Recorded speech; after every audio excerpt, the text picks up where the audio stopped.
hamba Tuhan harus kita ikuti? Tidak, karena Alkitab bilang uji segala sesuatu dan pegang yang baik. Sekali lagi saya bilang,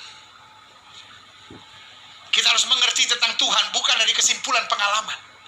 Kita harus mengerti Tuhan dari kebenaran firman Tuhan. Jadi bahaya sama orang yang memberi nasihat yang hanya didasari pada kesimpulan pengalaman, bukan dari kebenaran firman Tuhan. Dan lebih bahaya lagi, kesimpulan pengalaman lalu comot-comot ayat Alkitab seenaknya. Ini bahaya. Dan banyak orang tertipu di sana. Ingat, nasihat itu bukan soal siapa yang memberi nasihat, tapi apa nasihat yang diberikan. Karena Alkitab bilang segala sesuatu diperbolehkan, tapi tidak segala sesuatu berguna. Segala sesuatu diperbolehkan, tapi tidak segala sesuatu membangun. Makanya Alkitab pakai kalimat yang sangat bijaksana. Uji segala sesuatu dan pegang yang baik, karena dari buahnya lah dapat kamu kenal. Jelas? Apa buah dari nasihat Sarah? Perzinahan. Meskipun dia pakai nama Tuhan, tapi buahnya jahat. Iya kan? Nasihat-nasihat untuk tidak menerima vaksin, buahnya apa? Kekacauan, pelanggaran hukum, pemberontakan terhadap pemerintah. Apakah itu sesuai dengan firman Tuhan? I believe not. Saudaraku, kalau vaksin bertentangan dengan firman Tuhan, kalau vaksin adalah alat antikris, adakah saya sebodoh itu akan mengajak saudara untuk melakukannya? Tidak mungkin. Dari buahnya lah kita dapat kenal. Karena itu hidup ini jangan suka dengar hanya satu orang yang juga kita tidak tahu latar belakangnya.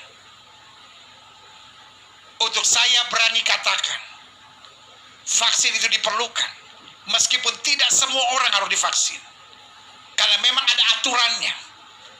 Siapa yang tidak boleh divaksin. Tapi untuk saya bisa ambil kesimpulan itu, saya pelajari Alkitab dengan betul. Saya bertanya pada ahli-ahli. Saya bertanya pada anak-anak Tuhan yang mengerti di bidangnya. Sehingga saya tidak menyesatkan jemaat. Apakah saudara kemudian berhak untuk berkata tidak? Silakan. Tapi saya sebagai hamba Tuhan, saya boleh memberi pandangan. Apalagi ketika perampok, perampas, pencuri, dan pengadu domba mau mengacaukan domba kawanan yang Tuhan percayakan untuk saya gembalakan. Tapi kembali, saya tidak memberi pemaksaan buat saudara. Apalagi zaman sekarang ada penafsiran Alkitab yang sangat bodoh. Nanti kalau orang tidak divaksin tidak bisa membeli dan tidak bisa menjual. Wah, ini persis seperti antikris. Bodoh. Saya kasih contoh. Hidup ini harus pakai baju, pakai celana. Kalau saudara tidak pakai baju, tidak pakai celana, juga tidak bisa membeli dan tidak bisa menjual. Coba saudara keluar rumah, ditangkap. Dianggap gila, saudara-saudara. Jangan menafsirkan ayat seenak udelmu itu, saudara-saudara. Kalau kita melanggar hukum, ya salah, saudara-saudara. Tetapi jangan pakai ayat pembenaran Alkitab. Itulah cara iblis untuk mengadu domba umat Tuhan. Gereja Tuhan harus tetap bersatu. Intinya dari buahnya lah kita dapat kenal. Jadi saudaraku yang kasih dalam Tuhan, saya percaya firman Tuhan hari ini akan mengarahkan saudara pada hal-hal yang berkenan kepada Tuhan.